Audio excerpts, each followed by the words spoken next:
Hello बच्चों, welcome to our channel. आज हम लोग करने वाले हैं सेमी कंडक्टर्स के कुछ इंपॉर्टेंट क्वेश्चंस जो आपके बोर्ड के लिए बड़े इंपॉर्टेंट है और इसको बोलते हैं लॉलीपॉप क्वेश्चंस। ठीक है बच्चों, तो इस लॉलीपॉप क्वेश्चंस को छोड़ना नहीं है क्योंकि बहुत सारे बच्चे नेगलेक्ट कर देते हैं। शायद लास्ट का चैप्टर है इसलिए वहाँ तक पहुँचते पहुँचते बच्चों की एनर्जी कम हो जाती है और उनको लगता है छोड़ो यार अब क्या करना, बहुत पढ़ लिया। लेकिन ये बहुत ही इजी है, पूरे फिजिक्स में सबसे इजी यही जो टॉपिक है। इसमें फुल मार्क्स बड़े आराम से ला सकते हो, बड़े इजी वे में ला सकते हो। इसमें आपको किसी टीचर की जरूरत नहीं पड़ने वाली। देख लेते हैं क्या क्या क्वेश्चन है। इस क्वेश्चन को मैं बताने के पहले मैं आपको ये बता दूं, जिन बच्चों ने थ्योरी वाले वीडियोस मेरे नहीं देखे हैं सेमीकंडक्टर के, वो देख लीजिए, उसको नोट डाउन कर लीजिए क्योंकि उसमें सारे कॉन्सेप्ट मैंने दे रखे हैं। ये तो क्वेश्चन आंसर के लिए मैं बना रहा हूँ बच्चों के रिक्वेस्ट पे, क्योंकि उनको पता लगना चाहिए कैसे कैसे क्वेश्चन आ रहे हैं या कैसे क्वेश्चन आ सकते हैं। ठीक है बच्चों, तो आइए देखते हैं कैसे कैसे क्वेश्चन हैं इसमें। जिन बच्चों ने थ्योरी अब तक नहीं किया है, मैं उसका लिंक यहाँ पे डाल दूंगा लेक्चर खत्म होने के बाद, तो आप लोग देख लेना, उसको नोट कर लेना। In the following diagram is the junction diode forward biased और रिवर्स बायस्ड, ये पूछ रहा है आपसे। ठीक है, तो सबसे पहली बात, ये जो डायोड का सिंबल होता है ना, ऐसा होता है ट्राइंगल जैसा, एक टर्मिनल इधर एक टर्मिनल इधर। तो ये वाला साइड, बिग वाला साइड, अगर बिग वैल्यू ऑफ वोल्टेज है इधर, ये जो बड़ा वाला साइड है और इधर एक वर्टेक्स है ना, ट्राइंगल का एक वर्टेक्स है और एक साइड है, तो ये अगर हाई वोल्टेज साइड है, ये लो वोल्टेज साइड है, तब तो बोलेंगे फॉरवर्ड बायस्ड, है ना।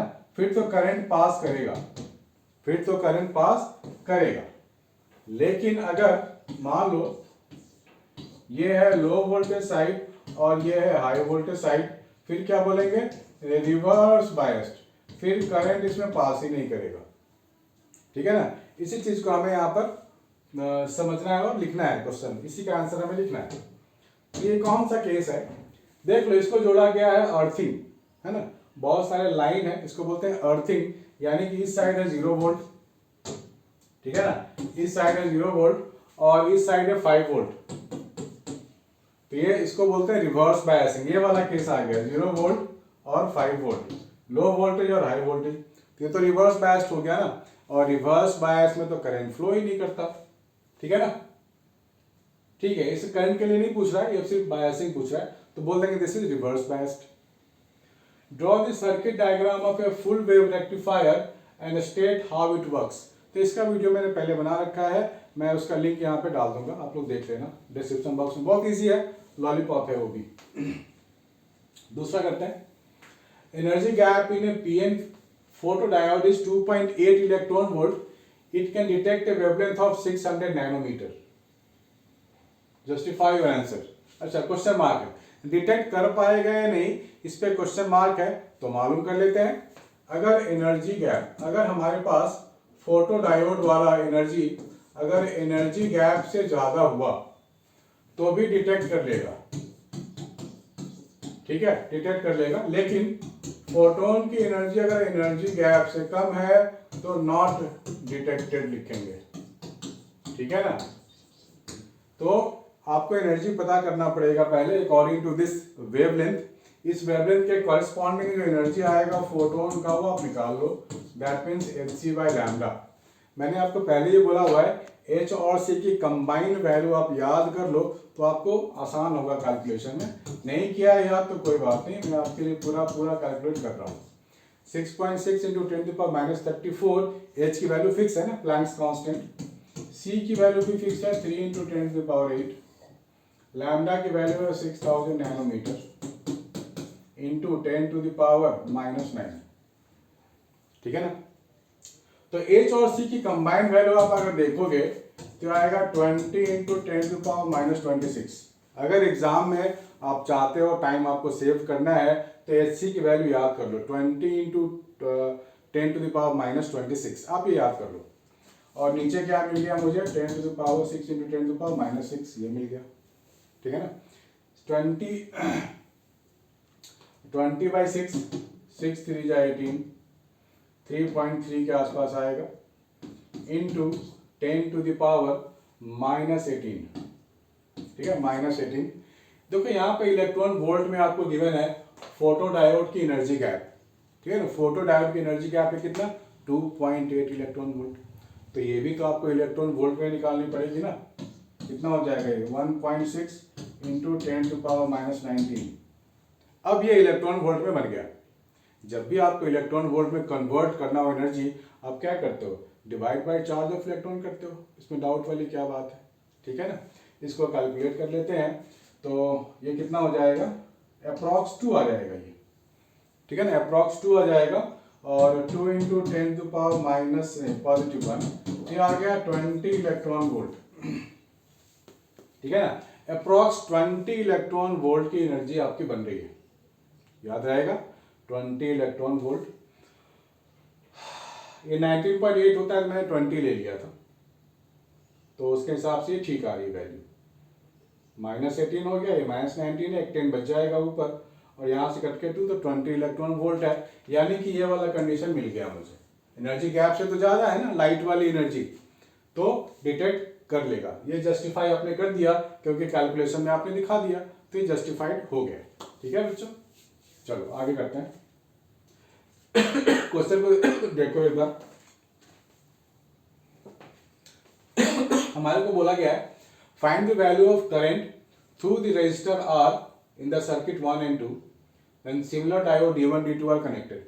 यहाँ D1 D2 ऐसे लगे हुए हैं, यहाँ D1 D2 जस्ट ऑपोजिट लगे हुए हैं, ठीक है ना। दो केसेस है हमारे पास।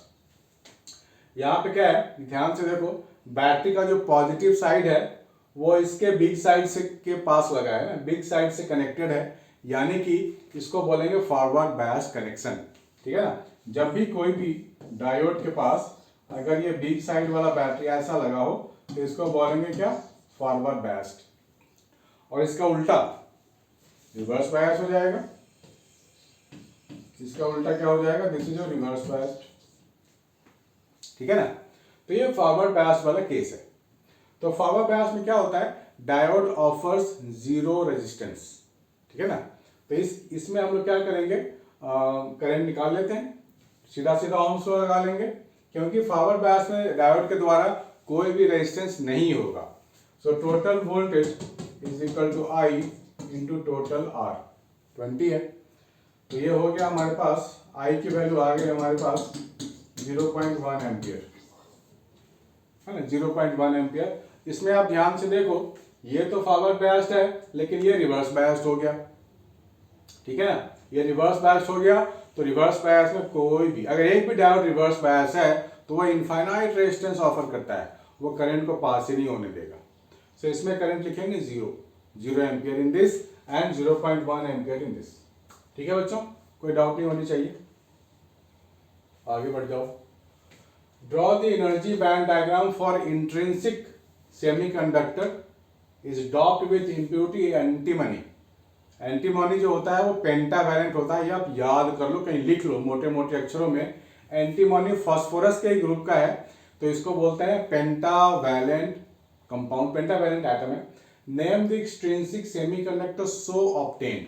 तो सबसे पहले आप ड्रॉ करोगे कंडक्शन बैंड, इसके नीचे होता है वैलेंस बैंड, ठीक है। अब यहाँ पर जो एंटीमनी है वो पेंटावैलेंट है, तो पेंटावैलेंट जो इम्प्यूरिटी होता है ना वो कंडक्शन बैंड के पास लाई करेगा उसकी एनर्जी लेवल। यहाँ पे ड्रॉ करोगे, यहाँ लिखोगे एसबी यानी एंटीमनी का जो एनर्जी लेवल है वो कंडक्शन बैंड के पास होता है, ठीक है ना। तो यहाँ पर आप इलेक्ट्रॉन ऐसे ऐसे दिखा दोगे,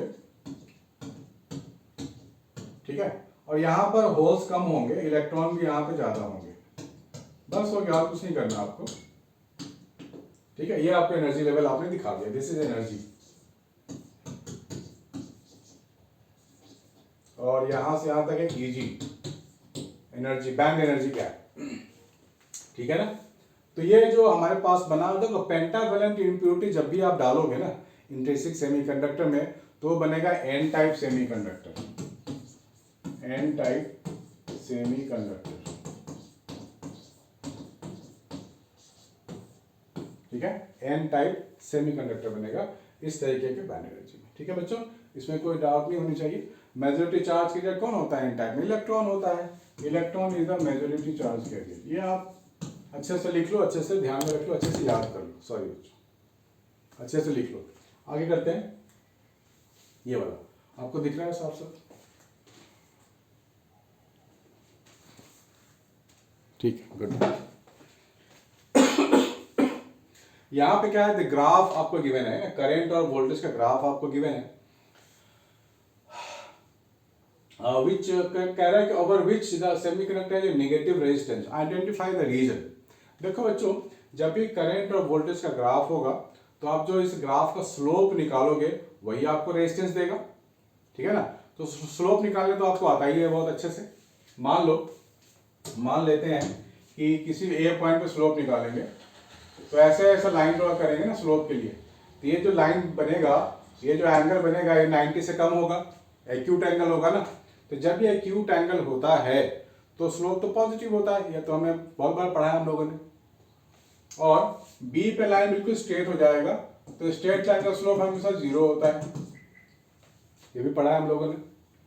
अब बी से सी के बीच में मान लो कोई पॉइंट है, यहाँ पर जब हम लाइन लेंगे तो ये लाइन कितना होगा, theta will be greater than 90 degree होगा, ठीक है ना। कहीं पे भी, यहाँ पे भी लोगे तो ग्रेटर देन 90 डिग्री होगा ये, ठीक है, होगा। तो जब भी एंगल अगर ग्रेटर देन 90 आपको मिलता है तो स्लोप क्या हो गया, नेगेटिव हो गया।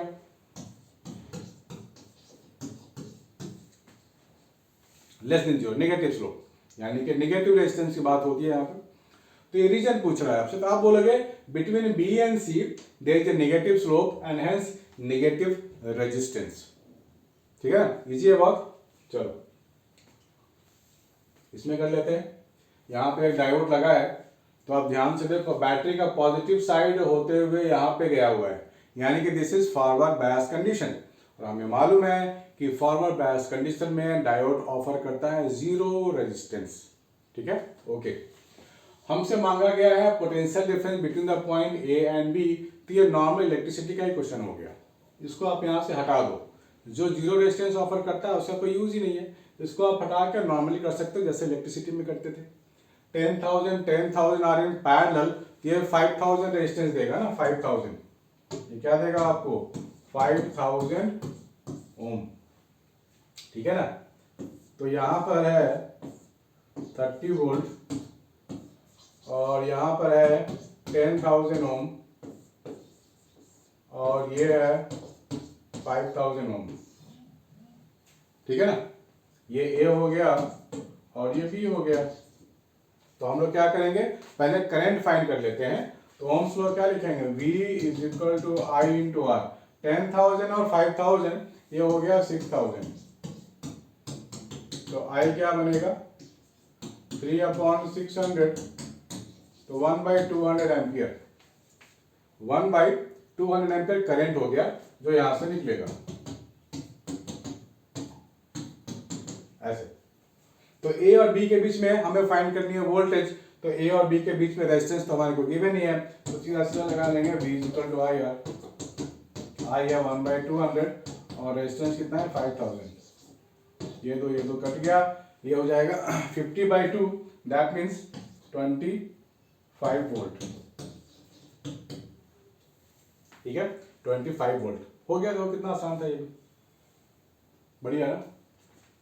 चलो आगे बढ़ते हैं। Name the junction diode whose IV characteristics is this, ठीक है। मैंने आपको पहले ही बोला था कि बच्चों अगर आपने पूरा थ्योरी नहीं पढ़ा है मेरे वीडियो में से कृपया जाके पढ़ लीजिए, हार्डली 1 आवर आपको लगेगा पूरा, उसमें एक ग्राफ आपको मिल जाएगा। ये ग्राफ किसका है, बहुत सारे बच्चों को शायद याद होगा, ये ग्राफ है सोलर सेल का।